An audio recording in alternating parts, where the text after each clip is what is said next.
Hello, guys, and welcome to Basecast episode 198. The same four people as last week are back. I'm Asim. I've got Gary with me. Gary, how you doing?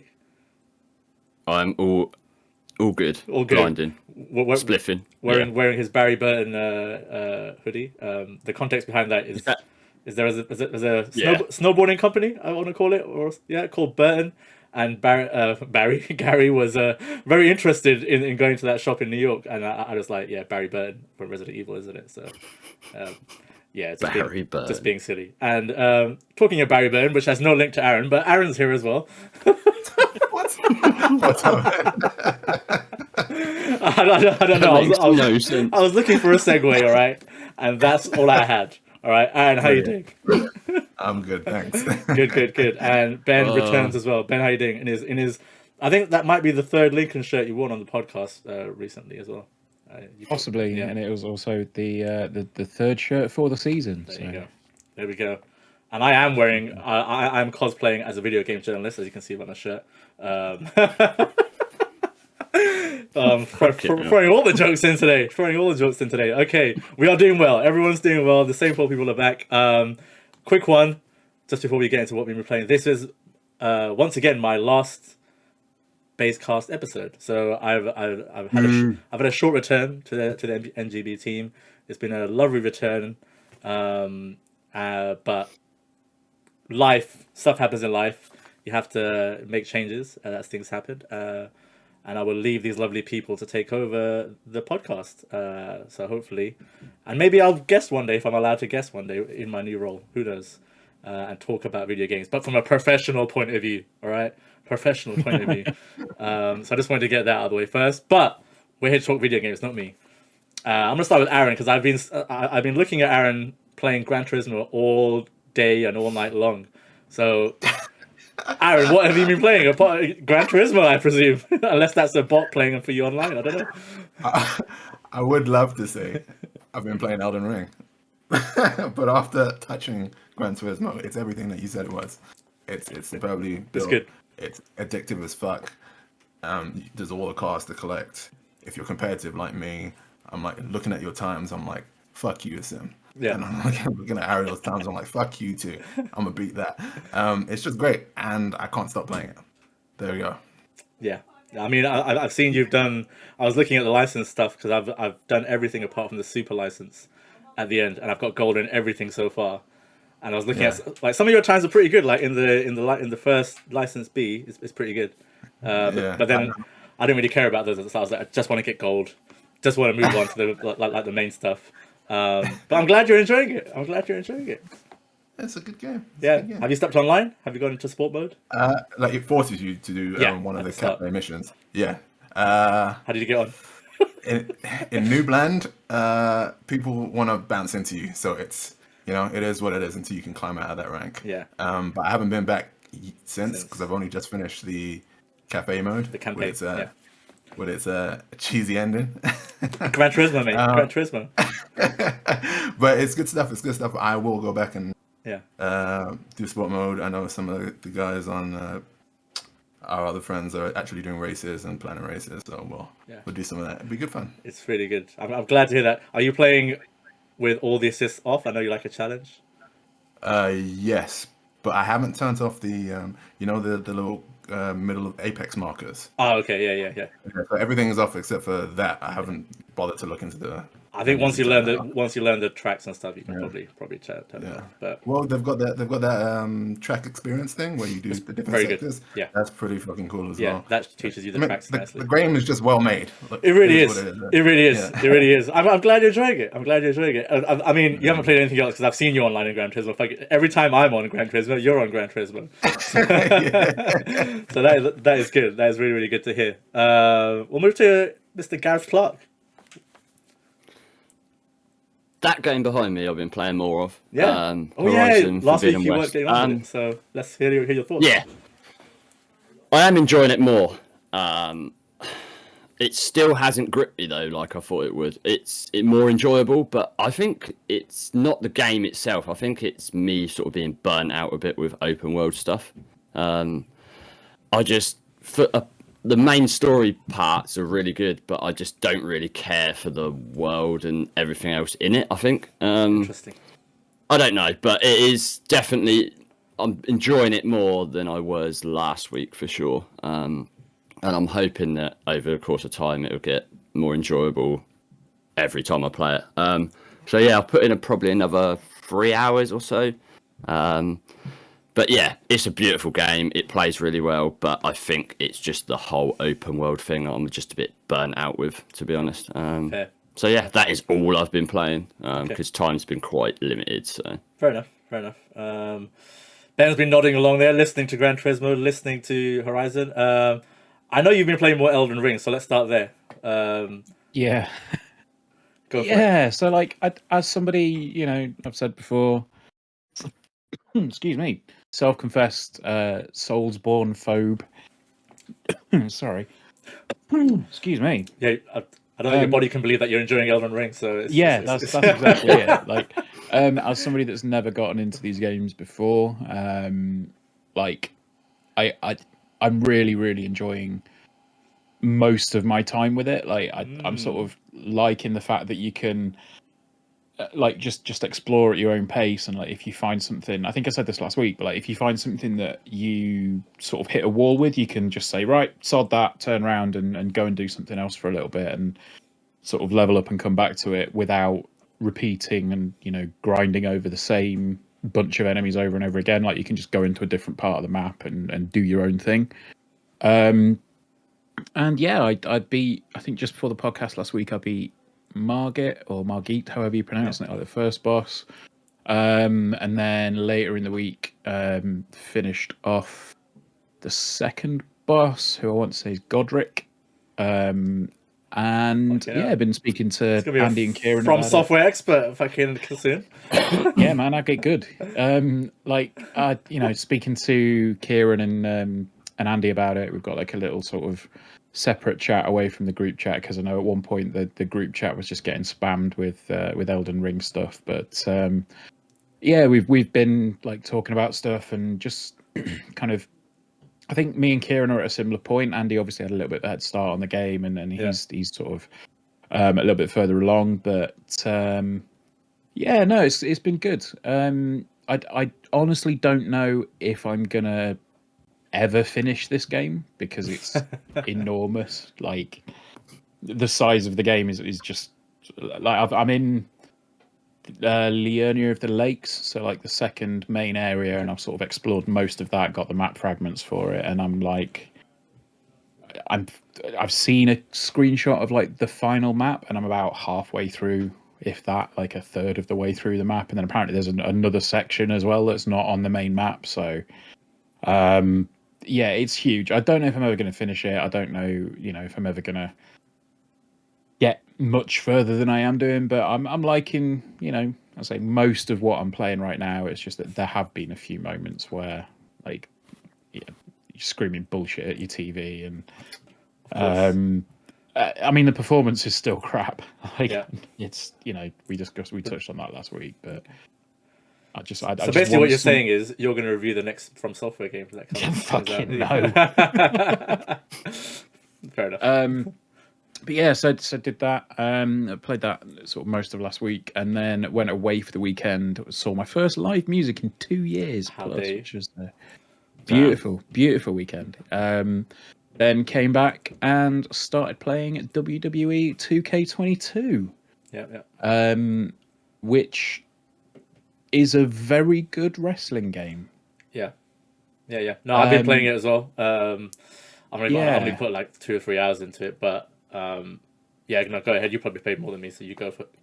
I mean, I sort of I touched on 2K20, played a little bit of it, and then obviously that was a mess. I think everybody is well aware of the issues that game had. Mm-hmm. Took a year off, and then obviously had a slight further delay to it to get to where we are now. But I mean, there's the one thing that I will sort of pick up on, and it's a lot of people have picked up on it, but it's completely out of the developers' hands, is that the roster is very much WWE over the past 12 months rather than a current thing. But like, I think something like a third or half the roster is no longer with the company. Yeah.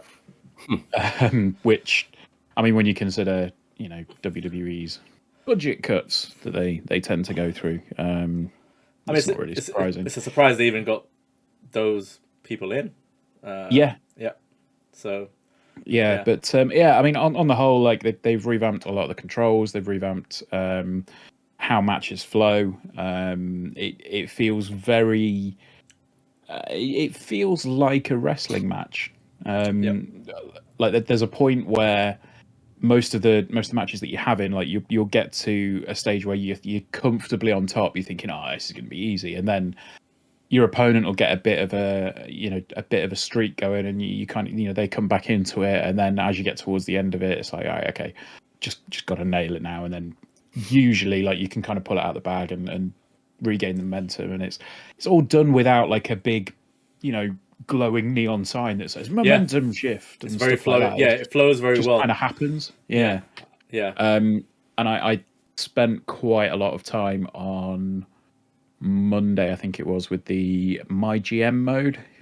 That's the big one, isn't it? That is going to be a bit of a time sink, I think. Yeah. Although you kind of, I think the one thing that I'd criticize that is like you only have like 50 weeks. So the maximum amount of time you can do is 50 weeks. So it's like over the course of a year, you book your year. But yeah, I'd like to see that extended, sort of maybe indefinitely. But I don't know how difficult that would be to implement. But on the whole, really like it. Like I'm really impressed with it. No, it is good. I agree with you. Like I said, I've only played 2 or 3 hours, but the controls lend itself very well to like how WWE matches usually flow. It's not overcomplicated, as you said. It's not flashy like you got QTEs everywhere. Like there are a few here and there. There are. They're there when they're needed, aren't they? Yeah, there are blocks. There are reversals. Yeah, there are stuff like that, and like the momentum can swing. Like even if you're like getting absolutely battered at one point, you can just have couple of reversals, a couple of like dodges or whatnot, and swing the momentum your way with a couple of moves. It is very, very good. There are a few points I think I mentioned in our chat. Technically, sometimes it can look a bit off, and Gary mentioned it as well. Like some of the faces can look a bit off, but then sometimes they'll look amazing. So it's like it's a bit jarring sometimes visually, but in the whole, I think, I think anything compared to 2K20 is going to be an improvement, considering all the mess that was. So this is because the codes came in so late for review. I think only one review I've seen so far that's scored out there, and I think it's 4 out of 5 it got, which is I think about right, possibly. So yeah, I mean, kudos to them. Anything else? Anything else have been jumping on? No, that's pretty much been it. I haven't purchased Gran Turismo yet, but it is on the cards. I'll pick that up down the line because I've just got too. It got Aaron, all right. It will get both of you as well. Trust me, it's very addictive. Like like once you start it, you're like, one more cafe menu, one more this, one more that, and by the time you know it, you're 40 hours in, and you have learned how to drive a car properly and take corners properly and stuff like that.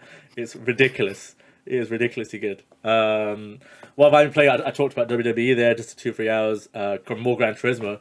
I've got gold, as I mentioned, on every single license test so far. I'm now going through the special license test, which is 10 full tracks, and some of the times they are ridiculous. So it's gonna take a while. But I'm gonna focus on that. But yeah, I think that's pretty much it. Yeah, that's pretty much it. But we will move on to the news. There's no like main news stories this week because there's been a lot of little bits here and there. We did speak about Elden Ring, and want to start with Elden Ring because there's a few news stories out there. So we talked about it's kind of hit or miss situation last week, and we touched upon performance, but a few good stories have now started to come out. So the first one is in terms of its Steam players, 6th biggest game ever in terms of concurrent players. And that is tracked by Steam DB. Despite its Steam issues, so it's kind of behind PUBG, behind Lost Ark, behind CS:GO, which Aaron is a big fan of, Dota 2, and Cyberpunk. So it's in good company there in terms of games to be behind. And it's beaten such games as Valheim, Fallout 4, and GTA 5 as well. So that despite its issues on PC, seems to be doing very well. And then in terms of if you focus on the UK, it was the biggest launch for a game other than FIFA or Call of Duty since Red Dead 2. So that's since 2018. So that is pretty impressive. And I think rather than talk about how impressive the numbers are, because they are impressive, the question why I want to put to the panel here, should I say, given the numbers it's selling, and the numbers it's doing on Steam, it seems like it, do we think this has now moved from a niche game into a mainstream game, or is it still a niche game but with just a big audience? I know I want to look at Aaron first, because Aaron's diligently looking and thinking. I think I want to put that to you first. I think it's too early to say whether it's still niche or not. I think this particular game is no longer niche in terms of the series and the style of game. It might still be. It's too early to tell. We'll see if the second one does as well. But more importantly, I think it just shows that even if you've got some issues with your game, as long as the core mechanics of it are entertaining or allow some level of exploration or individual stories that you can tell through your gameplay, the game will sell like hotcakes. This game kind of reminds me of when Skyrim came out. It has that same effect where people have their own little stories because the game doesn't hold your hand, so you just go out and you experience something completely new. There's no tutorial so nobody's experiencing the same thing, even from straight at the beginning of the game. And I find that interesting. I think people like that type of thing. It gives people things to talk about, and even if I think the fact that it's hard mixed with that probably comes out to more funnier stories or more moments of pure hatred or funny hatred, but then pure moments of elation and satisfaction as well. So yeah, I mean that's a good shout. Ben, what do you think? Yeah, I think I agree with Aaron when he says it'd be interesting to see what happens with the series and these games going forward. I think there was a slight element of, is this people just kind of getting FOMO and picking it up? They're seeing a lot of this and they're seeing all the review scores and they're going, oh, maybe I should play this game, and picking it up. And I did wonder how many people would kind of go into it almost blind. I know that obviously we are entrenched in it. We understand gaming news, gaming culture and stuff like that. But there will be a lot of people that would see the review scores, think, oh, that sounds amazing, pick it up, and then realize, oh, hang on a minute, this isn't like Assassin's Creed, this isn't like Horizon, something like that. Yeah. And I just very quickly checked the trophy list, and I just checked the completion rate for Margit on PS5. 65% of people have beaten the first boss. That's pretty good. So that's surprising. That's pretty damn good. So either there's a lot of good gamers who are all playing this game, or they've persevered. They've persevered through it, I guess. Interesting. Gary, I know you haven't got a history with the series, but just as an outsider, how do you looking in? I know you mentioned last week that you might be looking into picking it up, etc. Yeah, just your thoughts. I think there's more people playing this than they would be playing a Dark Souls or a Demon Souls, because it was everywhere. Let's be honest. The marketing for this game, the talk about it being one of the games of the year, was everywhere. And it was that big that it basically pushed Horizon Forbidden West into the shadows. The market share, they just completely smashed. A game like Horizon Forbidden West, people aren't really talking about it now because of Elden Ring. That's so true. I think there's a mixture of that and like Ben said, the FOMO. People thinking, well, this is meant to be the game that everyone's talking about. It's amazing, so let me buy it and check it out.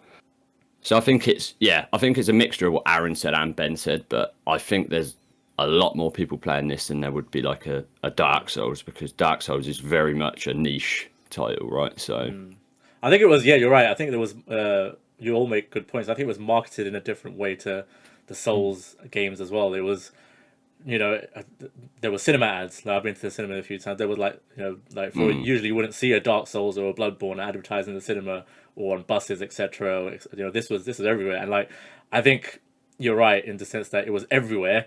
And, putting, I don't know, I'm not sure how much his involvement was. George R.R. Martin, Game of Thrones, people know him from there, putting that on there, like, oh crap, it's a game, and this guy was involved in it. Maybe that helped as well. And just like it was everywhere at that time. Like YouTube ads were all Elden Ring. If you look on any like gaming sites or tech sites, the ads were Elden Ring. So it was hard to escape it, and the 10 out of 10. So I think that probably, I would love to be there. Like who's like Ben mentioned, people picking it up thinking maybe it's Assassin's Creed. Someone who bought it was like, oh yeah, this seems like an Assassin's Creed. They start playing it, it's like, oh fuck, this is not Assassin's Creed. This is fucking hard. I would love to be there. Love to be there to see that the moment that happens. Just to be like, yeah, this is not Assassin's Creed like type of game. But quickly before I move on to another part of the story, Gary, you mentioned there something about Horizon, and Ben before the podcast, or Aaron before the podcast, you mentioned something was going on between the devs of Gorilla and or a dev of Gorilla and a dev from Elden Ring.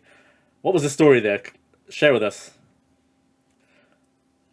So I think I can't remember the exact ins and outs of Dev it, but beef. essentially there was a tweet from somebody that basically was criticizing Elden Ring's like UI and sort of user experience, and then my understanding is that somebody that worked on Forbidden West sort of pitched in with it and said, yeah, it's just like, it's a shame that there's something like, it's a shame that games with good UX or bad UX get like pushed into this kind of level or something along those lines. And basically people started digging him out and saying, oh, hang on a minute. It just came across as a little bit salty.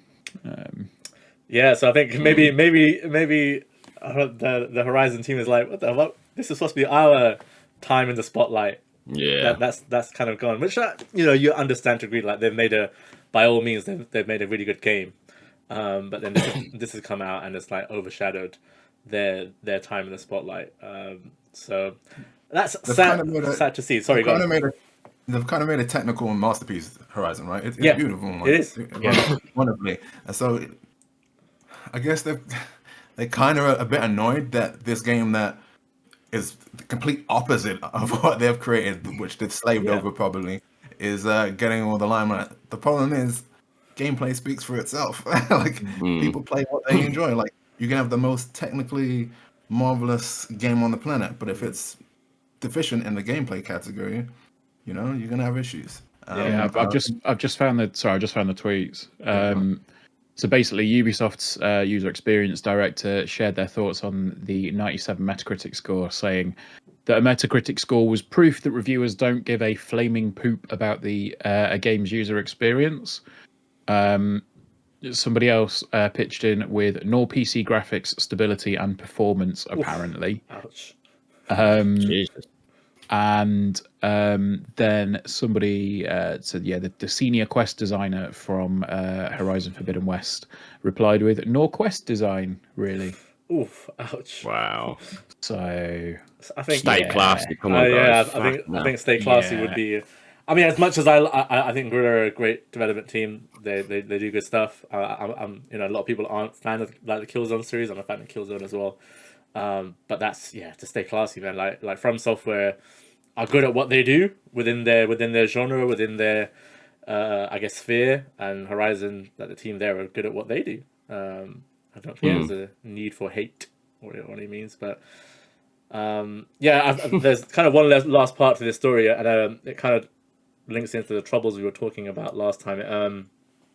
Miyazaki, who's the director of like From Software and Elden Ring, he was talking about like the anxieties and the troubles around its launch and the evolution of the series. I think this is from a issue of Famitsu, which was translated by the guys at VGC. He explained how his feelings around the launch of Elden Ring weren't dissimilar to other launches' experiences. It's like it's the same for all past titles, not just this one. It's not a very pleasant time. I'm sure I'm relieved, but I'm more anxious about it. I never get used to it. But then, yeah, he talks about the staff were excellent, and they kind of expected some problems at the start.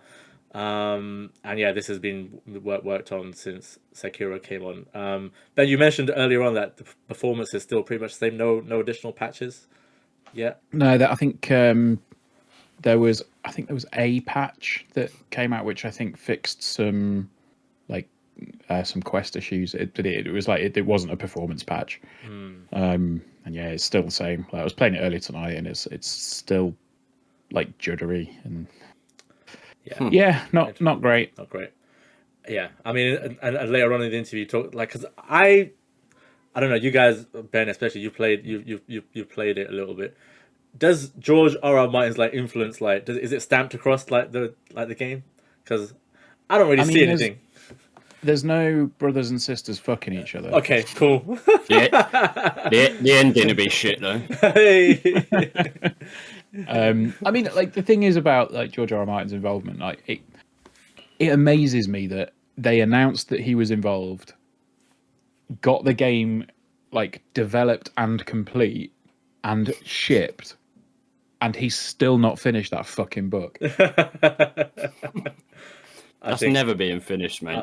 Yeah, never being finished. Yeah, I mean, I think I'd be interested to see something sort of behind the scenes that says this is what he was involved in. Yeah, because I think that the only thing that I can see is that somebody mentioned that the game has a lot of fingers in it. And apparently, George R.R. Martin is a fan of fingers. All right, that's I don't know. I don't want to know about that. that is amazing. That's a good turn. That is amazing. But there we go. But also, taking another turn, I got a press release this week from a certain website. I've broken Gary. I got a press release from a certain adult website this week, which nice. I don't know how I found myself on this mailing list, but every so often I'll just get here's some porn news. Nice. And, right, okay. But it's usually when it's related to gaming, and there was a piece this week. Somebody paid a cam girl or a porn star $20,000 to sit and play Elden Ring with him. Nice. Jesus. Wow. Okay. And she did so for 40 hours. Right. I mean, for 20K. Ben, can we just go back to what you said? Don't know how you get these emails. I can neither confirm nor deny that my house deposit is still available. All right, I'm gonna move swiftly on and move on to the next story because this might go on forever and ever. We've got too many fingers and too many pies, isn't it? So let's just move on. Don't. Too many fingers and too many cam girls. Yeah, exactly. Anyway, so let's move on to Halo Infinite, which is a game I know especially Aaron and I have played. I don't know if you guys, Gary or Ben, have played it, but it seems to be having, after a good launch and good multiplayer, kind of mostly good multiplayer, seems like things are taking a turn for the worse, should we say. So 343 have come out and said that its co-op for Halo Infinite and Forge modes have been delayed and will now arrive later in Season 2, with split screen arriving even later after that. So yeah, I mean, this was originally these were originally supposed to come out in May. Co-op has always been a huge part of Halo. I know Aaron and I used to play the Halo games co-op on the hardest difficulty with aerials, just go through it. I haven't been able to do that. We have played a bit of multiplayer, and multiplayer seems to have also died off a little. I don't know what's kind of happened. I know I'll start with Aaron just because I know he has played it. I know when we were playing multiplayer, we were looking forward to playing co-op. So another delay. It seems like Infinite might refer to something else. The amount of time it will take for it to be a complete game. Maybe, perhaps. I don't know. What do you think, Aaron? I mean, I would be upset about this, but my PC blew up like literally after the it podcast. did. Because you were dissing consoles. I was That's what dissing happens. consoles, and it just blew up. Literally, smoke came out of it. So damn. it doesn't affect me. It doesn't affect me, but it's kind of annoying. Like the co-op experience is definitely a staple of the series, and it's something that I have definitely waited to play this game to experience it. I don't know what's happening here. Have they not been given enough time? Did they release this in a bit by bit kind of situation because they knew they weren't anywhere near completing all the separate parts of the campaign? I don't know.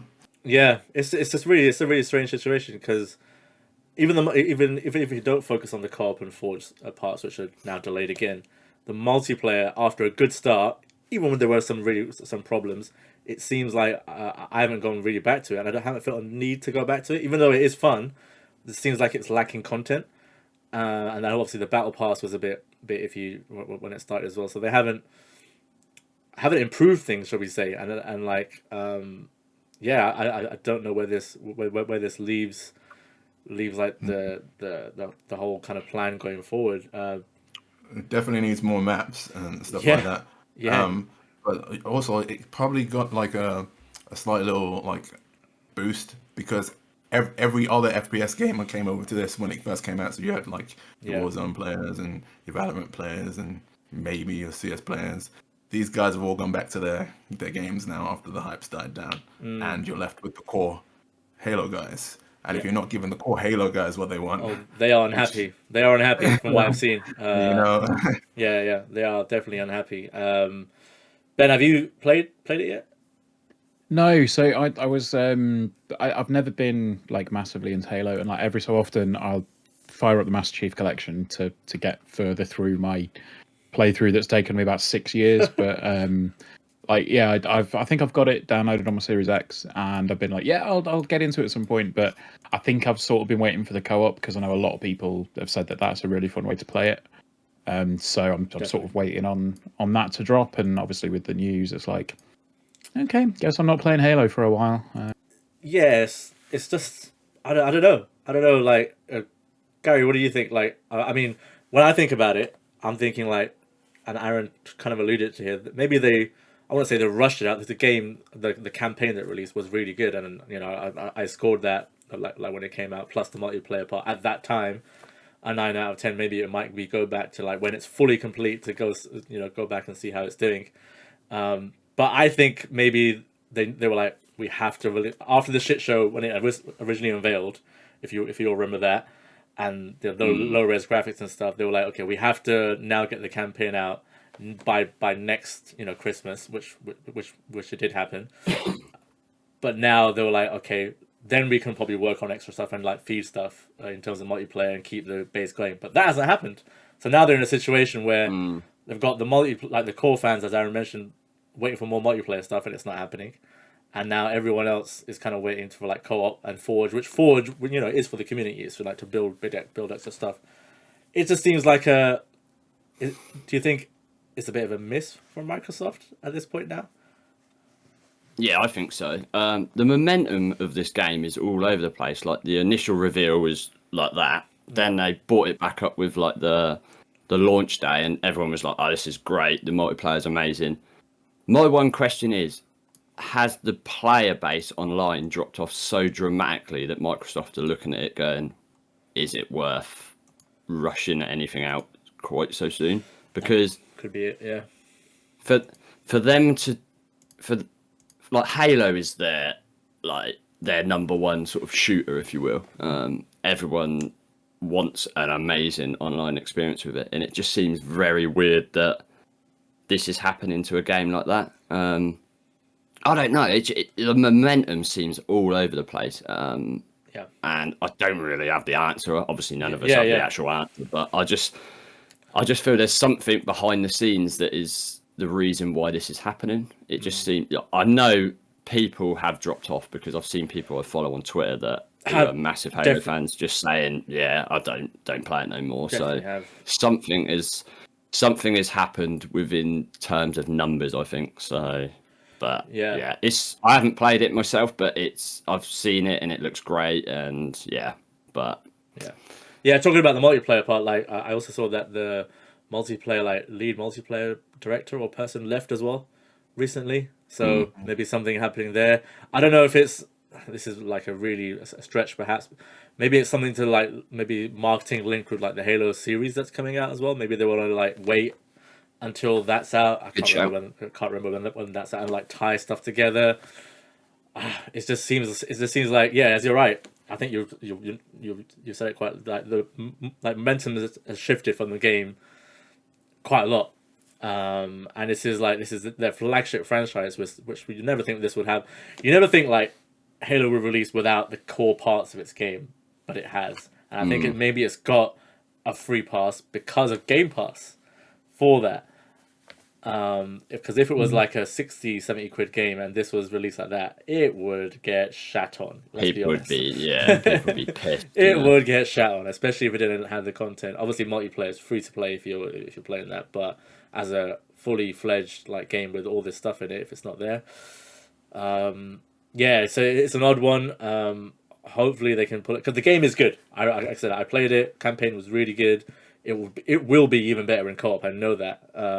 But I just odd, and then Forge mode will bring more stuff into it. One thing though, free for free. Do you think this is their last chance? Because everything I've sort of seen about them over the sort of last sort of 5-6 years, they seem to be doing like taking one step forward and 2 steps back. Maybe. Will Microsoft look at it and go, right, we need to give this to a different developer? I don't know. Something's not quite right with them. They're spending a lot of money on other developers and buying up the studios, which could probably help Halo if they've got Activision and they've got a lot of studios there that work on shooters. True. So they can probably ask for some help there. But yeah, that's a good point. Maybe free for free. This is like their last chance saloon almost to see how it does, and then maybe everyone like gaming. There's lots of comeback stories in gaming. Everyone loves this comeback story, and this has a chance to do that with this, but it needs to do it fairly quickly because like there are other games coming out, and as you mentioned before, like Horizon came out, Elden Ring came out, Elden Ring overshadowed it. There will stuff, there will stuff happen in the future, stuff coming out in the future. But let's see. To another delayed title, PlayStation. Sorry, I was can I just say one thing before we move on? Yeah. You're saying about like it needs a good comeback story. Am I the only one that thinks like Halo shouldn't need that? It shouldn't. It really shouldn't. It's the biggest franchise like they have. Yeah. I'd say like Halo, was it Halo 2 was like the biggest entertainment launch in history. Yeah, it was. Like Halo shouldn't need a comeback story. It shouldn't. But yeah. This is kind of what happens when you start looking for, as the industry's grown. Obviously, I love Aaron's side. I love it. It needs to appeal to. They want it to appeal to more people because they want to make more money off the money they're investing in it. And to do that, you kind of have to appeal to people that aren't your core base. And so again, what I was saying, the Halo guys aren't getting all of what they want, and the people you're appealing to are already invested in other things, and so you're just in this kind of no man's land. You got to be careful when you do that, and I see too many studios in my opinion, make this mistake. No, they are in a no man's land right now. I think that's fair to say. That is absolutely fair to say. Awesome. Well, not awesome, but what else isn't awesome, I guess, is Forspoken, which has been delayed as well. With PlayStation console exclusive, delayed until October. And this has been announced by the Forspoken team, which is, I think it's being published by or developed by Square Enix as well. Forspoken, so yeah, it's now coming out. I think it was supposed to come out in the next month or so, but now it's out October 11th, 2022. So it moves to the kind of end of the year busy period, which is probably going to happen. I know God of War doesn't have a release date, but if I was to be a betting man, I'd say October time would be probably a good time of where you mentioned like God of War, maybe even like Breath of the Wild 2 if that's still coming out this year. That would be that kind of window. So it is now coming out on October 11th, 2022. So the full statement is have made the decision to move the release date of Forspoken to October 11th, 2022. Our vision for this exciting new IP is to deliver a game world and hero that gamers across the globe will want to experience for years to come. So getting it right is extremely important to us. And they've gone from other stuff, but yeah, essentially they need more time, is what it's summarized to. I kind of saw this coming, and I thought Gary saw this coming as well. I don't know if we talked about it on the podcast or we talked about it offline separately. But I know, Gary, you and I were talking about this, and we were like, yeah, Forspoken. Maybe we were talking in New York, just having a chat, and we were talking about Forspoken. And we said, this is going to be delayed. Yeah, because we haven't really seen a lot about it, right? Yeah. So the fact that just that alone, it sort of shouts out, I'm getting delayed. I don't think it's a bad thing. Like, it does make me laugh when they release a statement. All developers, all publishers do it. Release a statement saying, "Oh, we want it to be the best it is," but then it still gets a day one patch. Yeah. Well, I Love it. Lost my train of thought now. That's it. You could end it there. It's fine. I don't think this is a bad thing, but for me personally, I don't think it's going to clash with God of War, because I'm going to be controversial here. I think God of War is not launching until spring 2023. So interesting. But regardless, that sort of Q4 area is always packed anyway. Mind you, saying that, it's not as busy as now. Q1 seems to be like the new Q4.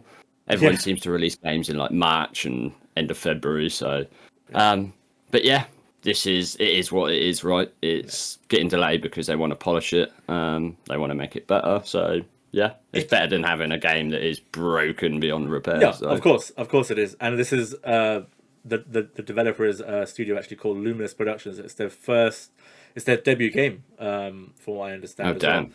Well. So I guess they want the time with it.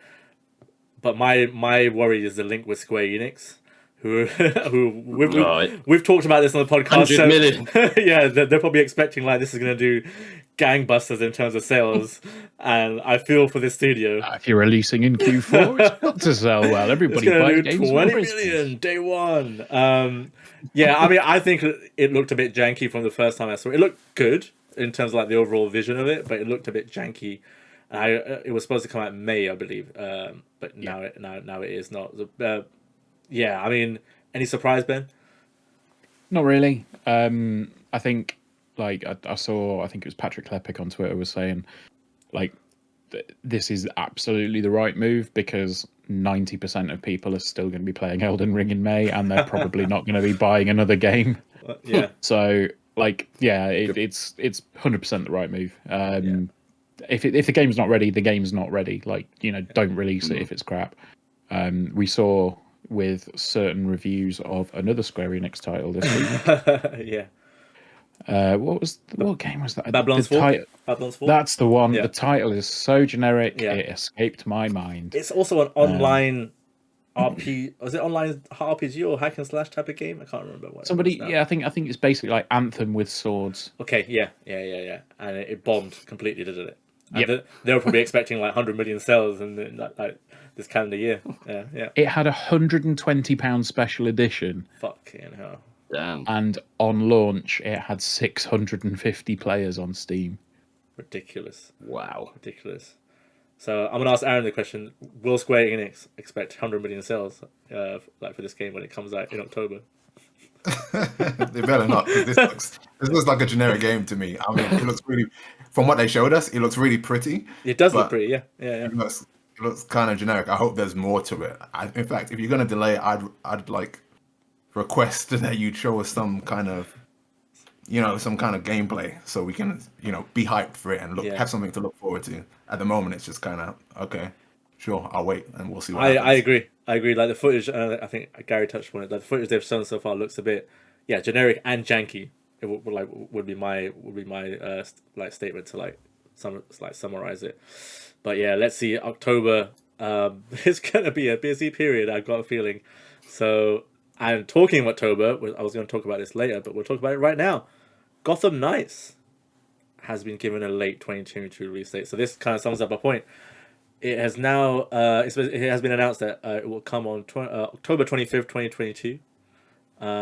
So So it's already Forspoken fighting with Gotham Knights, which will no doubt be a title like most people will probably be interested in. I mean, I'm just gonna sum up like my allegiances. Everyone knows it here. I love fucking anything to do with Batman. Gotham Knights. I'm all in day one. I'll let someone else talk about it. Aaron, you can talk about it. Are you interested in this? So I would be, but they're doing this thing that's become an annoyance to me right now, and they're just basically turning it into a known franchise with numbers in it, basically. So you're just going around collecting gear and stuff, and everything's a number cruncher at the moment, isn't it? So it's just like I hope not. I hope you're not just doing numbers and stuff. Like, I think you're just gonna be going around being and farming equipment, mate. Like, Nico's gonna hate me. Nico's gonna hate me. Destiny. Destiny. Yes. Sorry. No. Get these guys with podcast together. I hope I'm wrong, but that's from what I saw. That's what it looks like, and I'm just not. I can't do that anymore. So I'm tired. From what we've seen of the game, it looks like it's a open world Gotham City where it's dynamic, interactive is kind of the words they're using. Solo or 2-player co-op, from what I know of it. So I'd be surprised if it's got like Destiny style stuff going on, but I could be wrong as well. It seemed like it was more akin to like basically like the Arkham games and the similar type of combat, but with just kind of a co-op element to it. So I'm hoping you're wrong, and I'm hoping I'm wrong too. I'm hoping it's not I'm numbers. hoping I'm wrong too. No numbers, but I am very much looking forward to it because it allows other characters in that universe to shine, and it's not just focused on Batman because there are some good characters within that universe. Gary, I know we've discussed this a few times offline that we're looking forward to Gotham Knights and actually Suicide Squad, which is a separate topic. But yeah, Gotham Knights we'll focus on. Yeah, I'm excited for it. I love the Arkham games. I think they're amazing. They still hold up as like incredible games. I'll be honest though, I sort of haven't. I sort of forgot about this game a bit because there hasn't been a lot sort of released lately about it. But yeah, it's like I'm excited for. When did you say October the 25th? Right? Yeah, correct. Yeah. 20. Okay. So yeah, I'm really excited. Do I think it'd be as good as the Arkham games? Probably not, because Rocksteady are a great studio. But I think it's going to fill that gap if you want the DC sort of side of superhero, because obviously we've seen a ton of Marvel stuff with Spider-Man, Miles Morales, and Spider-Man them. Spider-Man them, yeah. He should be in it. Definitely should have his suit in it. So yeah. I'm excited for this. Yeah. Yeah, of course you are. And Ben, are you excited?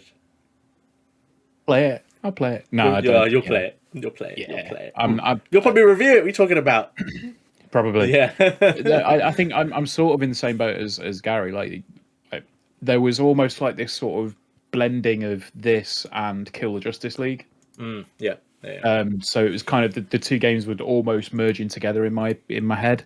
But yeah, I'll play this. Like it looks from the stuff that we've seen, there is that slight fear of, like Aaron said, it almost becoming a Destiny. And again, don't hate me, Nico, but like yeah, when everything is Destiny, it's like maybe not, but yeah, I'm intrigued. We'll see what happens. I think we got a title for the podcast. Everything is Destiny. Nico will be like, what? I'm listening to this one. The title for the podcast got to be George R.R. Martin Loves Fingers. I've got to put fingers in there. You're right. To be fair, and cam girls. Got to put the fingers in there. Fingers, cam girls, and Destiny. There we go. Before we talk about fingers again, let's move on to another, a more positive story, shall we say? GTA 5 is coming to the PS5 as an Xbox Series X and S. Because why not? GTA 5 is coming to like every single console. This looks like it. The life cycle, and it keeps selling as well. But yeah, so it's been confirmed, and I think most of us have probably ordered it or gonna do it. I was very surprised at this pricing, basically. So Rockstar I've put it up for sale on PS5 and the series consoles. On the series consoles, it's like 50% off, so I think it's like £17.49 if you pre-ordered it. But on the PS5, it's even bigger discount. So the PS5 version is £8.75. Madness. I mean, I had to pre-order it. It's £8.75. Why wouldn't you pre-order it on the PS5? I'm just gonna go around. I mean, I bought it. I'm just trying to think. I bought it on the PS3. I bought it on the 360. I bought it on the PS4 as well. I actually have it sitting on my shelf. I actually bought it on PC as well because it was really cheap at one point. Yeah. So I've got it on pretty much every platform it's come out on. I'm pretty sure most of us have got multiple copies of GTA 5. Yeah, everyone's nodding. If you can't see if you're not watching on YouTube, everyone is nodding. I'm gonna go around quickly and say, I'm gonna start with Gary. Are you getting it on PS5 or Series X? 100%. As soon as you put that in the chat, I pre-ordered it straight away. So £8. yeah, PS5. yes. Ben? Possibly. Yes. Like it's when you've got like what was it like the PS2 had 3 Grand Theft Auto games, and Grand Theft Auto 5 has had 3 PlayStations. Yeah, basically. Yeah. Crazy. I probably will. Yeah, you probably will. It's £8. Aaron? Now that you don't have a PC anymore. I'm with Ben on this. It might happen. It might. £8.75. At that price, why not? You just look at it. And this is why GTA 5 keeps selling, people. Because people like us keep buying it on every single platform. And this will probably add another like 20 million sales by the time the year is done to GTA 5. And nothing will ever touch GTA 5 ever again in terms of sales. I can't see it happening. Wasn't there a thing like that? The reason that it kept selling is because they bundled like a massive amount of like the shark cards. Yeah. And like it was cheaper to buy the game again with the DLC code for the shark card than just buy the DLC code. Very, very smart of them to do that. Absolutely crazy. Very, very smart of them to do that. And that's still happening. And even digitally, actually, which we might touch upon later, like it still sells digitally because it's cheaper to buy it with the shark cards digitally. It's crazy. It's really, really crazy. Yeah. I mean, but a reason for you guys to like to buy it, I just want to touch on this because they've also confirmed the different graphics modes, and this might come to a technical analysis, maybe from the site. So there's 3 different modes going to be within the game. So there is a fidelity mode for the highest visual quality, which will target 30 FPS, 4K native resolution with ray tracing enabled, which is quite nice. And then the second mode is performance mode, as you'd expect, offering the most responsive gameplay, targeting 60 FPS and an upscaled 4K resolution. And then there's Performance RT, which I think more games should do, actually, which is a hybrid of the two. Upscaled 4K and targeting... upscaled 4K with some ray tracing enabled, targeting 60 FPS. So that is some good modes. Yeah. That is some good modes to play on. As long as it's not... It's going to be a busy week for me. As long as it's not fucked up like the launch of the definitive remasters of the old games, which I don't think it will be because this is what Rockstar are working on. And not another studio, and also on the if you're getting it on the PS5 additionally, there will be it will take advantage of the DualSense 5 features as well, like haptic feedback, dynamic resistance, etc. For the triggers as well. So yeah, we're all buying it. We're all adding to the 20 million sales that are going to come by the end of the year. And I imagine there's going to be bundles with it as well. They'll probably do bundles with PS5. As well, where it's already on, you get a download code for it most probably, as well. Because as far as I know, they're not. Go on. I believe you get if you transfer from PlayStation 4 to PlayStation 5, you get is it 10 million credits or 1 million credits or something? Do you remember they announced that? I think if you play the online, if you play online before, I mean, I wonder how long it's going to be before this hits Game Pass. I think that's probably what the last thing they'll do, just to get more money out of it, because they haven't got enough money out of it already, obviously. Will it be on Game Pass by the end of the year? Possibly. Yeah, it's weird. It's weird why the Series X version is more than the PS5 version, though. I think it's because Sony put a deal in that said that GTA Online is free. On PlayStation, whereas if you get GTA Online on Xbox, I think you've got to pay a tenner for it. Correct. Yeah. I think that's the Makes reason sense. why. That's the reason why. So that's a nice little story. And just if you're buying it again, please let us know in the comments or wherever, because everyone. It's £8.75. Just don't buy like, if you're in London, just don't buy a meal for a day. You'll be fine. Or a beer. Coffee. Or a beer. I don't know. You can get a meal for £8 in London. Well, you have to look around. Yeah. McDonald's. McDonald's, yeah. Another, just talking about like next gen versions, Resident Evil 2, 3, and 7 are coming to next gen consoles. So Capcom kind of sucked this out. I didn't even see this like until I was like looking around for like news stories for the agenda. So yeah, Resident Evil 2, 3, 7 are coming to the PS5 with visual enhancements later in the year. Those who currently own the games on PS4 and Xbox One will be eligible for a digital upgrade at no additional cost. I have them all on my shelf over here, so that includes me, so I don't have to fork out extra money. I'm going to start with Ben on this one, because he doesn't play horror games, and I just want to put that out there once again that he doesn't play horror games. Does this entice you to play these games? Absolutely fucking not. Okay, cool. Not even for like a technical analysis video? You've said the 3 magic words, mate.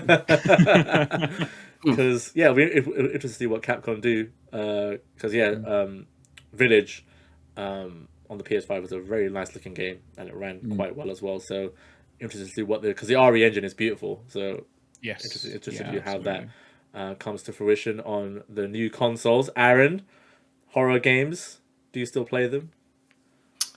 Sometimes when I can stop being a bitch, Really? the lights fully on. Yeah. So you're like the next level up from Ben. You're like, maybe. I'll actually play them, and then I'll be like, and then pussy out. No, but I will. I mean, yeah, this is great. Resident Evil 4 is not there, so fuck them. That might be that. We'll come on to that later. Actually, we'll come on to that later, because that might be being announced later tonight. Let's see. I'm sure I've told this story on the podcast before about why I hate Resident Evil games. Tell it again. I was playing Resi 7, and it was in the evening, so it was dark outside, and I was I got to the part where you've got to go down some stairs, and there's like the door at the bottom that's all like moldy and shit, and you go into the mausoleum. Just about to start going down there, and the light flickered on the doorway. But the thing is, my wife had she'd finished like cooking tea, and she was shouting upstairs, but I couldn't hear her because I had my headphones in, and we've had smart lighting in the house. Oh no! So to get my attention, she flicked the lights on and off in my room, in the games room. Oh no! So the light flickering on the screen wouldn't have bothered me. But the fact that everything in the entire room just went pitch black, I nearly shit myself. I think we need to play games like that in the let's look at. That's what you guys should do. Possibly. Yeah, you should. Okay. So Ben, we heard from Ben. We heard from Aaron. There's like next level up in terms of horror games. Gary, are you a next level up? Are you actually going to play horror? Do you actually play horror games? I'm like sort of neutral. I'm in between Ben. Yeah. I'm in between Ben and Aaron. I bet you are. Yeah. Sorry. I haven't actually played Resident Evil 7. Okay. So this would be a good time to. Very good. Resi 2, amazing. I love it. Yeah. But I don't think I'm gonna go through. Was it 2, 3, and 7? Right. Yeah, 2 and 3 are very short games actually. Like if you stick them on like normal, you can run through them in like 6 hours even. To be honest, 5-6 hours. Yeah, like I finished 2, but I don't know. I really want to play 7, but part of me is like, do I? It is the scariest of the bunch. I will point that out to you. Yeah. How's it? Sorry, I heard amazing things. Yeah. Sorry, I was just saying people may have just seen my face do all kinds of crazy, funny things. I just thought Resident Evil 7 was in the PS Plus collection, wasn't it? Yes, it was. Yeah, it was. So if you've got the PS4 version, or if you've got Resident Evil 7 through the PS Plus collection, will you be eligible for this upgrade? I assume you would be. They haven't said it won't be. I bet it'd be like the Uncharted collection that recently came out, where you can't get the upgrade free for if you get it through the PS Plus collection. Yeah. Maybe.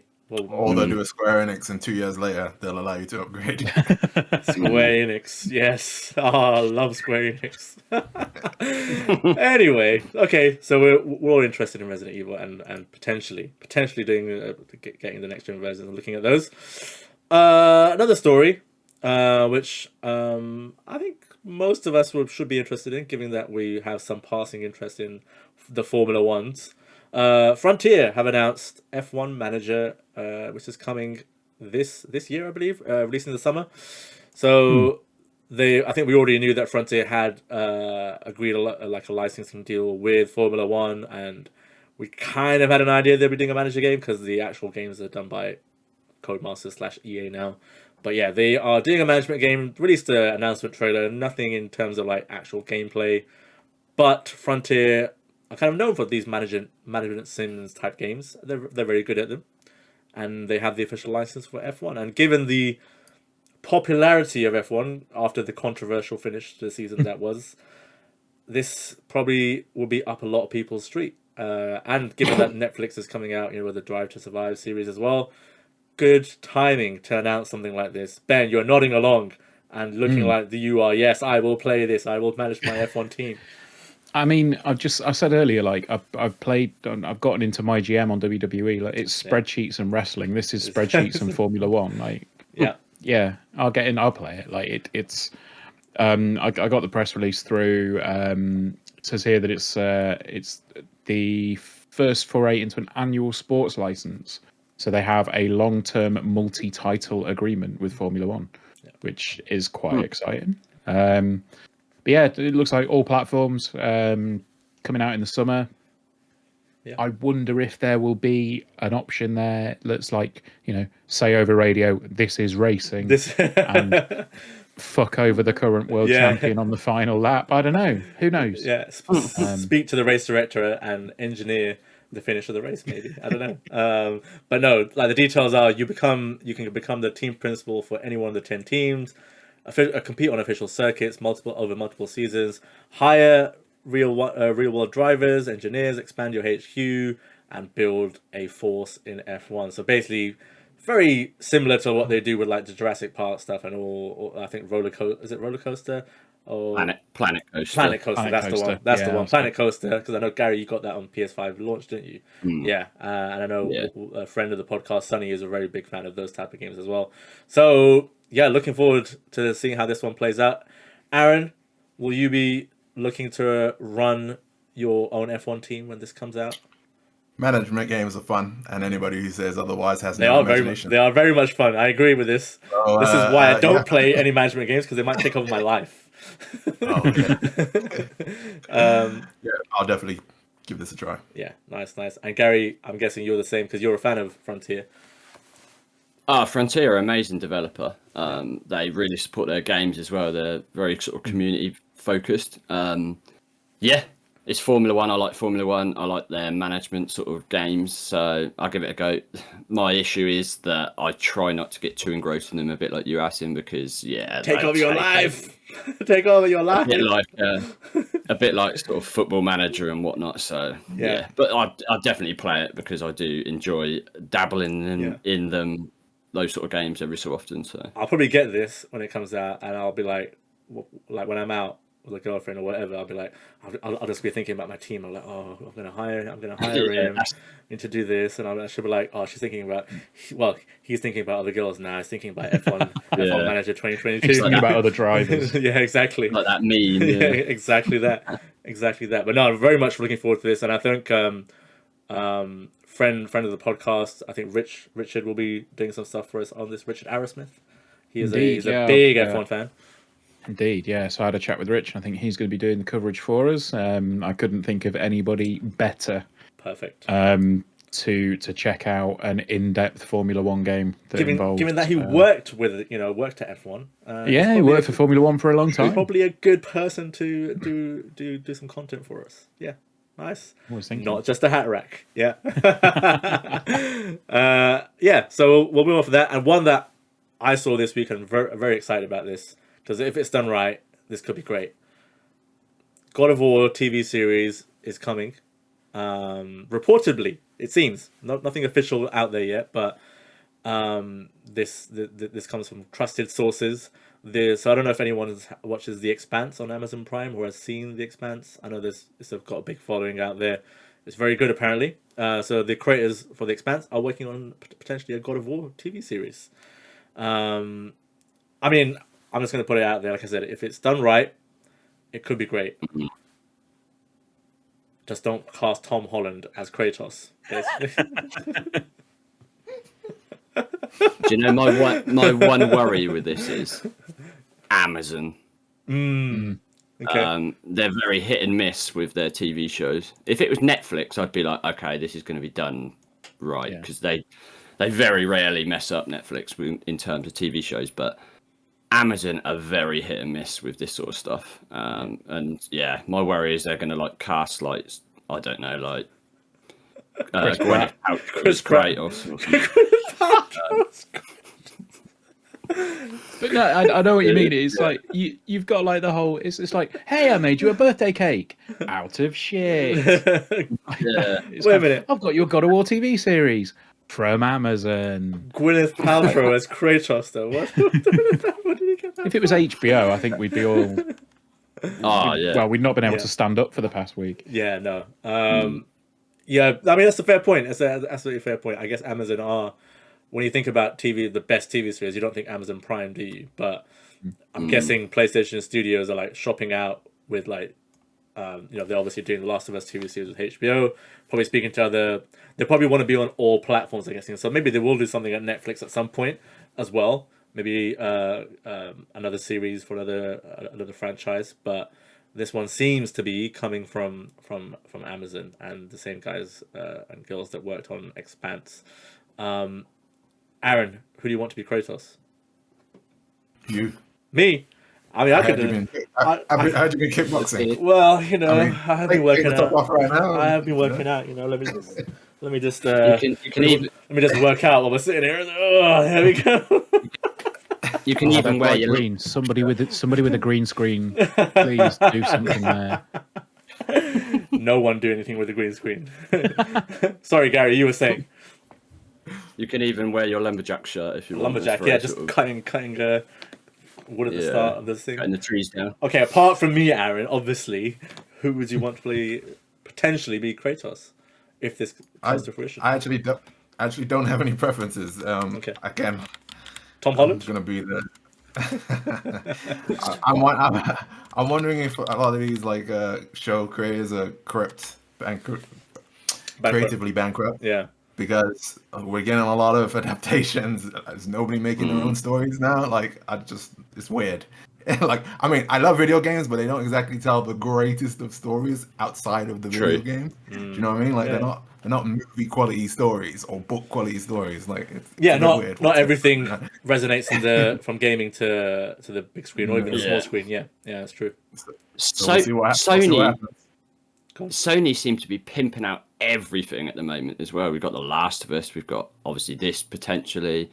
There's rumours of Horizon. There's a Jack and Daxter movie as well, I think. It's just like they're just like have everything. Obviously, we had the Uncharted movie as well. It's just like damn. So yeah, I think like Aaron said, there's not everything works as a TV show or a film. I think God of War has a decent enough story, like it's Greek mythology essentially. Can work. There's strong lead, and there's like strong characters around that lead, especially in this new God of War universe. I don't know if it was based on like the old ones where it was a bit more one-dimensional, or the new one where it's kind of there are layers to the character, and there are side characters who have a bigger part in the story as well. So it'd be interesting to see what kind of route they go down of. When I thought of like an actor to play him, I was thinking in my head immediately. You think of like I thought like Jason Momoa. Or the guys who played, I forgot his name as an actor, Lincoln Burrows in Prison Break. Dom Urso. Yeah. Like in terms of like, I guess physique and like gruff voice as well. Because but I mean, even I guess the voice actor could do him if they really want to like go down that route potentially. I don't know. Ben, you're very set on Triple H. I know you are. You're like this must be Triple H. Yes, sir. It's gotta be Triple H. Like it's gotta be. He's built like a brick shithouse. He's got the beard. Like he's got that like shaved head. He is Kratos. But can he act? That's the issue. I mean, I think we all know the answer to that question, Gary. Is he going to spit out water as he comes down later? Like, Yeah. Boy! yeah, and he'll bring Stephanie with him, isn't it, as well? Yeah. He's got the look, but Yeah. I mean, yeah, Gary, any thoughts? Any thoughts how you like this to go potentially, actor-wise, or maybe even like story-wise? Story-wise, I have no idea, to be honest. I'm not really up there with my Greek mythology, but actor-wise, I could see them going for someone like, I think I put this in the chat, like Jason Momoa or Dave Bautista, someone like who's quite big in Hollywood, but not like ridiculously massive. It's a tough one to cast, though. I think Kratos. He's got that unique sort of look. Very unique look. Yeah. Obviously, people can have fake beards and stuff like that, but you still got to have that sort of authority and that look, that certain look. So I think so. I think Jason Momoa. I don't think you've seen anybody's seen as a TV series on Apple TV called C. Called C, and he's pretty good in it. And he has that Kratos type of look going on almost. He's not bald, but he has that type of look going on. So I mean, watching that, I thought he could be interesting. But yeah, who knows? I just hope it's more layered than it's not the older stuff, and it's portrayed as new Kratos rather than the old one. Oh, Kratos, just exactly, just a rage-filled TV series. Yeah. I mean, the details are scarce apart from that, so it's just us speculating at the moment. But yeah, interested to see how that goes down. Moving on to a story that I found interesting, and I wanted to include it on the podcast because it was on gamesindustry.biz. The UK industry is increasingly becoming digital, but single-player games continue to sell strongly at physical retail. So last year's best-selling new single-player games, Far Cry 6, Guardians of the Galaxy, take that, Square Enix, Ratchet and Clank, sold more in a box than as a download. The one exception was Resident Evil Village, which was slightly more popular as a digital game. I'm not going to go through everything here, but this is according to latest figures from GfK and GSD. So, for example, FIFA digitally sold 2.3 million units in the UK. 61%, round it off, was digital. The next one was Call of Duty Vanguard, sold just under 1 million in the UK, like 58% digital. GTA 5, this is what I was coming on to. GTA 5, almost 1 million, 77% digital. Damn. So the question here, what I'm asking is, obviously they're still saying like the new best-selling games, the new IPs were still more physical, but I'm looking at the chart here in the link that I sent you guys over the agenda. Most of it seems to be shifting to digital. So my question would be, like, for example, if you go all the way down to number 17, Rainbow Six Siege sold almost a quarter of a million units. 96% of it was digital. And then like some say 0%, but that's just because the data wasn't there from Nintendo, for example. And then F1 2021 was 64% digital. So it's really high split in terms of digital. Like, do we feel that... I mean, this has been like the eternal question, like a lot of publishers have been trying to figure out. Are we now in a digital space in video games where people prefer to buy digital? No, I'm going to go out there and say no. I think the box will always sell still. I think the single player games are indicative of that. I think what you're seeing here with a lot of these games is they're all got a heavy multiplayer component. And I think people maybe rationalize it like, well, I'm going to be online anyway. I can't play this without anything. Like, I might as well just download it. We've also in a situation where there's alternatives to even like the PSN store. You can finagle your way around not paying the store prices. You can, yeah. I think those two things are like playing up here. Yeah, no, you're right. So you can go on Shop 2 and get digital PlayStation cards for a lot cheaper than. So you can get £60 one, for example, for like 50 something instead. So you're paying a little bit. Actually, you're paying probably the same amount as physical if you actually look around. Sorry, Gary, you were just gonna say. Yeah, I was just going to say, adding on to what Aaron said as well, I think a lot of it is probably like people going on like the PlayStation Store, seeing like the 80% off, up to 80% off sales, thinking there's GTA for like £4. Why not? I think that's got a massive factor, because if you notice, a lot of those games are the older games. So I think people are just downloading them because they're cheap, essentially. No, that's fair. Ben, you're agreeing. You're nodding. I can see you nodding. Yeah, I think having like mostly digital games now is just a thing. Like I haven't bought a PS5 disc yet, and I got the disc-based console. Like obviously, Damn. Full disclosure, like we got sent our console for coverage. We got sent our console for coverage, and like a lot of the games, we will more than likely be sent a copy of or a code of. But I think that's one thing that shifted massively over the past generation that like most people might not actually see. Like I remember when I started reviewing games for NGB, it was like, oh cool, right, you'll expect a disc in the post in the next 3 days. Whereas now it's kind of like we can shoot a PR an email and say, hey, have you got a code for this? And then within 5 minutes to 2 weeks, however long people take to get back to us, like we'll have a reply just saying, yeah, sure, here you go, here's the code. And like within 20 minutes the game is there, it's on my console, it's ready to go. So I mean, obviously that's a benefit to them, because it means that we can get working on content sooner, and we'll be able to get coverage out. But like for the end users, I think the big shift to digital, I think, has been obviously on the PC. Like Steam has dominated the market for so long, and Epic Game Store is now there. They do free games every week. I think what you're missing on the console is like having a big sale, like the Steam summer sales. It used to be ridiculous. Like people would just save all the money until the Steam summer sales and then just buy everything. Like even if it was just, I have no idea what this game is, but it's 93% off. It's like, cool, buy it.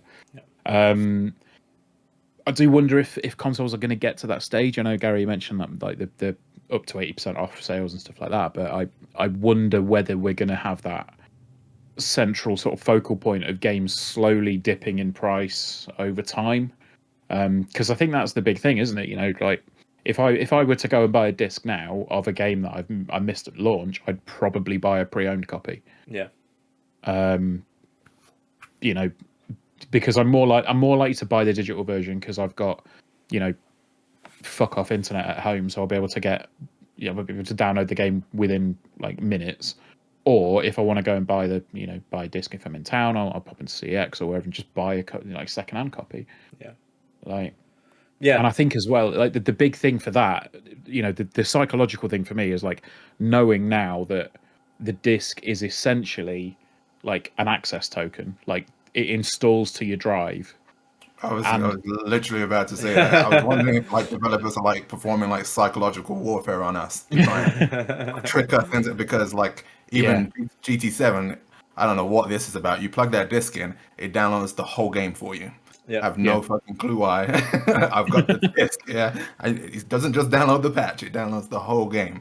And so I guess there's an element of people now being like, well, I'm downloading this anyway. I might as well just buy and save myself shelf space potentially.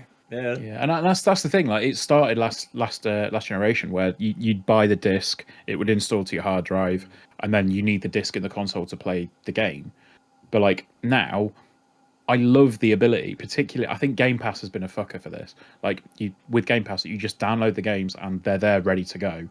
And I think that's kind of played into the way that I do with my PS5 games as well. Like if I want to play a PS5 game, it's there on my system. I don't need to put the disc in. Away you go. So even when you don't do that, like you install the game from the disc, and if like Aaron's just said, there's 120 gig on your SSD that's like, hey, I'm Gran Turismo 7. It's like, cool, right? Can I play you? Haha, you need the disc. You need the disc. You need the disc. So I don't know. I'm a halfway house person. So I love collecting and having stuff on my shelf. So I like you saying you had like none physical. I'm looking at my shelf right now. That's what I was looking up. I think I've got about 10, maybe about 15 PS5 games on my shelf, and that's stuff that I know I want on my shelf, like, and it's the stuff that I know I want to buy. But otherwise, for other games, I will look at the store for like any bargains, like a month or two after, to see what's what's come down in price. Because I think the fact digitally now as well, and I think maybe one of you touched upon this, was like the sales happened quite quickly as well. Like Guardians of the Galaxy, as an example, Square Enix kind of fucked up on that, but so they had to reduce the price. But a month or so after release, it was 30 quid even on the digital store. It was down from the full price, which was like 60 odd quid, to 30 quid. So yeah, so companies are realizing actually if we don't have to charge a premium as well on the digital store, people will, if we charge a decent price, people will actually buy it, and obviously that saves them printing the disc, the box, etc. Blah blah blah, saves them all that distribution stuff as well. So, I mean, having worked in the industry and looked at that side of things, there is a focus on pushing the customer to digital. So that is part of it. The marketing does work in that sense, I guess, because the numbers show that. In terms of what the package comes with as well. So, for example, FIFA is a big one there. If you buy it digitally, you get more bang for your buck than you do buying it physically. Simple as that. And it's the same with like COD and like GTA as an example there, as we were talking about earlier. If you buy it digitally, you'll probably get more bang for your buck. So yeah, publishers are trying to push you to buy digitally, but the physical will, for now, still be an option as well, because there are retailers to work with and keep partnerships with this. You have to keep them happy as well, because they're the ones that will be, if you're going to put out new until consoles die out, they're the ones that are going to stock your consoles. You need their support to stock the games as well. That's the way it goes. But yeah, some of it's licensing thing, as you said. No. I'm kind of halfway house. Like I've still got PS2 games on my shelf, and I've still got PS1 games on my shelf as well. So I like to have the games that I love and that I want to be part of my collection. I have them here, and I hope that doesn't change. But let's see. Last story, and this is something that's going to happen in about 34 minutes as we're recording the podcast on a Wednesday, is PlayStation's announced a special state of play with a focus on Japanese games. PS5 and PS4 titles will be shown during the 20-minute broadcast. So that's not a big one, 20 minutes, but a special focus on Japanese games. So that is the interesting part. No VR talk, just focus on like PS5, PS4, Japanese games, 20-minute show. I predicted like you might see a Resident Evil 4 remake being announced here. I don't know if anyone else has anything to add to that. Ben, I'm going to go to you. So I have one that I would either like you to leave in or cut out, depending on whether it's mentioned or not. No, I might get somebody in trouble if I say that one. But like, I think you're probably right with Resi 4. Like, I've seen murmurings about that. I want Dino Crisis. Oh, I mean, it's not going to happen. I want Dino Crisis. I want Dino Crisis. But yeah, expect to see something from Square Enix. A game that will sell 20 million in the first year?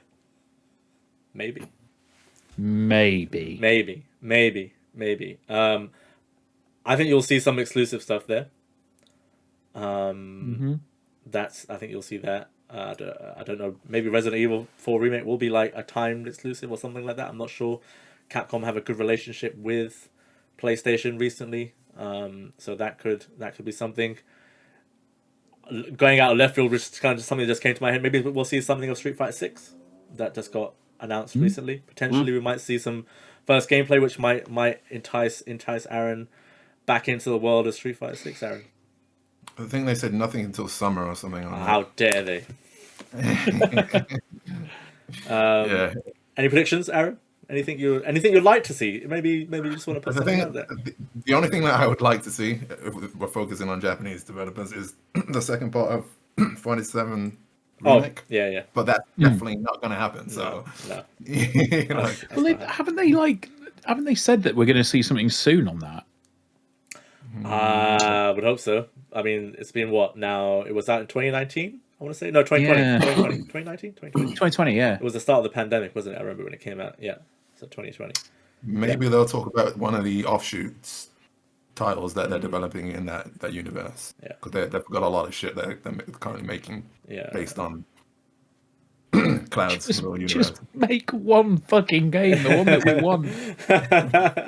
They'll do everything but that and expect like great sales from it because that's what they do. I'd expect Square Enix obviously are a prominent Japanese developer publisher. I expect presence from them. People might be expecting anytime a Japanese developer gets mentioned, people expect Konami. I'd be very surprised if there was anything Konami in there. Maybe they might have something there, but it's not. Well, I don't think what people will want there. I tell you what, if it goes silent and then you just hear ding ding ding ding ding, ding, I would love that, but it's not happening, my friend. It's not going to happen, but it's not happening. It's not happening. And you just see Kojima turn up on the screen as well. That would really like blow people's minds. But I think that they'll if they want that moment, they'll save it for an in-person show. Whenever they can, just to create massive buzz for that. Gary, you're thinking there, nodding silently. Anything you think might happen or want to see happen potentially? I must admit, earlier I was racking my brains trying to think of stuff that potentially could be announced, and I was struggling. I think you guys hit the nail on the head with Resi 4. I think that's the most obvious one. The only other thing I could think of maybe is something from Sega. The Sonic, what is it called? This like the open world Sonic. Oh yeah. I forgot. Frontiers. I can't even remember the name of it. Frontiers, was it? Frontiers? That's it. Yeah. Was it Yeah. Frontiers? I think it was Frontiers. Potentially something from that, or maybe something Yakuza related DLC. I don't know. Yeah, maybe. Yeah. I was really struggling. Normally, you sort of can predict or have a sort of good guess at predicting like what's going to happen on these state of plays, but this one I was really struggling with it. I was like, well, it's 20 minutes long, it's not going to be much. Yeah. What could it be? And I just couldn't. I was really struggling to think of anything. But I think they'll have one big one, and then one kind of medium-ish one, and then like few small ones like littered around that to wrap up the 20 minutes. But yeah, I think Resi 4 remake would probably be the big one, or the medium one. Maybe there might be a bigger one. Let's see what happens. But yeah, that is in 29 minutes as we're recording it. So I think the guys will talk about it on the next podcast. And if it's Resi 4 remake, yeah, I'm sure you guys will talk about it. And I think that wraps it up for this week, because we go through all the news stories. Content-wise, what we got coming? WWE stuff coming up. I think Nico's still working on WWE review at the moment. We've had Let's Look At go live as well. I think Grid Legends has gone live. Yep, Grid Legends has gone live. We are recording a few more tomorrow. Nice. We're recording a WWE one. And nice. Looking forward to that. nice. Yeah, we're going to do a fatal 4-way for the NGB Championship. Nice. Which I created in the game. I saw this. Yeah. Nice. So yeah, if you search for NGB, you'll be able to download the title. Love that. Love that. And I can't remember what else we've got. I think we're gonna do one for Gran Turismo as well. Nice. Because Kieran's been hammering through that. And then I think probably tomorrow just gonna like plumb the depths of Game Pass and see what's new on there that we can have a look at. Nice. I think. Nice. I know Nico did a lot of Destiny streaming. Yeah, he did an awful lot of Destiny streaming. Yeah, the raid. His review for Witch Queen is out there as well. Yep, no surprise, he loved it. Nico playing Destiny. Well, there's a thing. And then I think we're trying to get hold of a few more games that are coming out. I know Ghostwire Tokyo is out soon. Trying to get hold of that. And I think that's about it at the minute. Sort of a little bit of a lull in content now. Obviously had the a breather splurge in February, and I think podcast. Let's look at, and Andy's going to jump back on the retro stuff and just take it easy for a couple of weeks. Andy's review of Elden Ring is also out. Full review and Elden Ring is out as well. So yeah, And contrary to popular belief, I did not veto a 10 out of 10. Andy did that himself. No, Andy was umming and ahhing. He was umming and ahhing, shall we say? And he went for the 9 rather than. Yeah, I think ultimately, as a website that does technical analysis videos and technical analysis stuff, I would have felt very uncomfortable putting out a 10 out of 10 on a game that has some serious technical problems. You told it. No. Nice. So lots of content, basically. Lots of content coming up. But it will be a buy from me, and it won't be a buy till next week. It'll just be a buy. As I head back into the gaming industry once again. So hopefully you'll see some stuff I'm working on, and you'll see. Hopefully you'll cover this. The stuff I'm working on as well. Nah, you're all right. Yeah, fair enough. Yeah. Fuck you guys. No, but on that, like from me and from I'm sure Gary and Aaron and everybody associated with NGP will echo it. Like, it's massively appreciated that you came back, and when you sort of took that step away from working in the industry, you said, look. First thing you said to me was, like, I want to help you guys sort of get back to where I think you need to be and like where you think you need to be. So, like, yeah, it's I sort of compared it to the scene in Pulp Fiction, with Mia on the floor, and then you just come in with your adrenaline shot and like just stabbed it straight into the heart, and then sort of everybody's just sat up and sort of gone, holy shit! But like, no, it's been short but very sweet, and I'm massively appreciative of everything that you've done to kind of like help us get back to where we are, and hopefully we can continue that run. I'm sure you will continue. Listen, I listen to a lot of podcasts now because I like drive to my girlfriend's place like pretty much every other day. So please continue the podcast so I have something to listen to. So yeah, might not have one next week. Just ask that. That's just. I'm just saying, if I have to host it next week, I might not have one next week. Because it's my birthday next week. So it is his birthday next week. And we're in Lincoln. You've left me before my birthday. Well, I'll be in Lincoln for your birthday, though. So there you go. Yeah, very good. Exactly that. But yeah, no, I appreciate that. It's been a pleasure being back and talking gaming, just like the old days with you guys. So I look forward to that. Like I said, you're not doing one next week, but keep doing the podcast because you'll definitely have one listener every week over here, and I'll be commenting and leaving my hot takes on YouTube as well. So just letting you know. I'll just basically have a section for Aaron's hot takes. That's all I'm asking for. All right. That's all I ask for. We'll get a little jingle done. Gary, if you can work on like an animation, we'll just have a little jingle, which is Aaron's hot takes. Just cuts to full screen Aaron, just like Elden Ring shit, and then cut back. Yeah. That's it. That's all we need. I need that in my life. Yeah. But no, pleasure, absolute pleasure. But that'll be it for episode 198 of the Basecast. As Ben said, potentially not one next week, but there will be a podcast after that. But I'm sure these guys will let you know on the socials, etc. So, pleasure as always, guys. And like I said, maybe one day I'll be back as a guest. Maybe. Let's see. If I'm allowed. Yeah. If I'm allowed. But yeah, I will say my usual stuff, which is stay happy, stay healthy, stay gaming. Bye, everyone. Bye. No!